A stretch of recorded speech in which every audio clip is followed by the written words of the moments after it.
বান্ধৱীসকল আপোনালোক সকলোকে মোৰ ইউটিউব চেনেললৈ স্বাগতম জনাইছো আশা কৰিছো সকলো ভালে আছে আৰু মোৰ বৰ্তমান ভালে আজি মই আপোনালোকৰ বাবে লৈ আহিছো যিসকলৰ স্কিন এলাৰ্জি আছে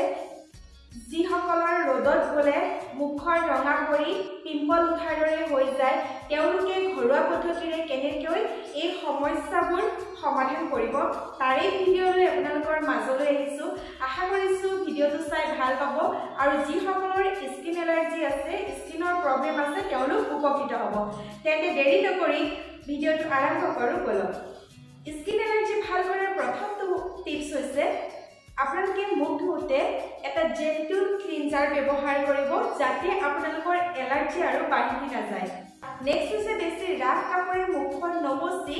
লাহে লাহে মুখখন শুকাব দিব লাগে যাতে এলাৰ্জি থকা অংশত ইৰিটেশ্যন নাহে থাৰ্ড নম্বৰটো হৈছে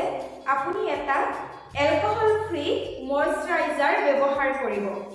যাতে আপোনাৰ স্কিনটো স্নিগ্ধ আৰু নিৰাপদ থাকে নেক্সট হৈছে আপুনি যদি কিবা নতুন কসমেটিক কিনি আনিছে সেই কসমেটিকৰ প্ৰডাক্টটো আপুনি ফাৰ্স্ট বেলেগ এডোখৰ জেগাত লগাই টেষ্ট কৰি চাব যাতে সেই প্ৰডাক্টটো লগালে আপোনাৰ বেছিকৈ এলাৰ্জি নুঠে মুখত যদি আপোনাৰ এলাৰ্জি থাকে তেন্তে সান প্ৰটেকশ্যন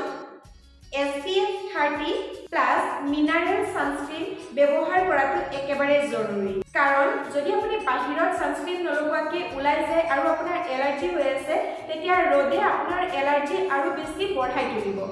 সেইকাৰণে সানস্ক্ৰিন ব্যৱহাৰ কৰাটো বহুত বেছি ইম্পৰ্টেণ্ট আৰু যদি আপোনাৰ মুখত এলাৰ্জি আছে বা পিম্পল আছে তেতিয়াহ'লে আপুনি স্কাৰ্প কৰাটো একেবাৰে বন্ধ কৰি পেলাওক যাতে আপোনাৰ ছালৰ সংবেদনশীল অংশ মানে যিখিনি জেগাত এলাৰ্জি আছে সেই এলাৰ্জিখিনি আৰু বেছি বাঢ়ি নাযায় স্কিনখন শীতল আৰু আৰামদায়ক কৰি ৰাখিবৰ কাৰণে ঠাণ্ডা পানী ব্যৱহাৰ কৰিব আৰু লগতে আপুনি ঠাণ্ডা পানী ব্যৱহাৰ কৰাৰ উপৰিও এল'ভেৰা জেল ব্যৱহাৰ কৰিব পাৰে এল'ভেৰা জেল যদি লগাই স্কিনটো বহুত বেছি ঠাণ্ডা আৰু আৰামদায়ক হৈ থাকে যাতে এলাৰ্জি আৰু বাঢ়ি নাযায় ধুলি বালি যদি আপোনাৰ স্কিনত লাগি থাকে তেতিয়াহ'লে যিখিনি অংশত এলাৰ্জি হৈ আছিলে সেই এলাৰ্জিখিনি ভাল নহ'ব লগতে আৰু বাঢ়িহে যাব সেইকাৰণে যিমান পাৰে ধুলি বালি ৰ'দৰ পৰা নিজৰ মুখখন বচাই ৰাখিব আৰু নেক্সট সবতকৈ ইম্পৰ্টেণ্ট কথাটো হৈছে মেকআপ প্ৰডাক্ট যিমান পাৰে সিমান এৰাই চলক যদি ইউজ কৰিবলগীয়া হয় ব্ৰেণ্ডেড প্ৰডাক্ট ইউজ কৰিব চাব যাতে আপুনি ব্যৱহাৰ কৰা প্ৰডাক্টটো ব্ৰেণ্ডেড হয় নে নহয় ব্ৰেণ্ডেড হয় নে নন ব্ৰেণ্ডেড হয় আৰু আপোনাৰ যদি অত্যাধিক স্কিন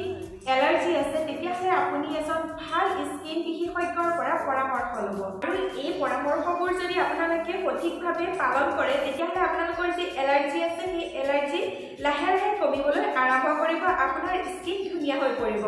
আজিৰ ভিডিঅ'টো আছিল ইমানেই পুনৰ লগ পাম অন্য এটা ধুনীয়া ভিডিঅ'ৰ সৈতে যদি ভিডিঅ'টো ভাল পালে এটা লাইক কৰিব কমেন্ট কৰিব লগতে যিমান পাৰে সিমান লগৰ বন্ধু বান্ধৱীলৈ শ্বেয়াৰ কৰি দিব আৰু চেনেলটো সাবস্ক্ৰাইব কৰি দিবলৈ নাপাহৰিব পুনৰ লগ পাম অন্য এটা ধুনীয়া ভিডিঅ'ৰ সৈতে আশা কৰিছো আজিৰ ভিডিঅ'টো আপোনালোকৰ বাবে খুব বেছি উপকাৰী হ'ব আজিলৈ বাই সকলো ভালে থাকক সুস্থ থাকক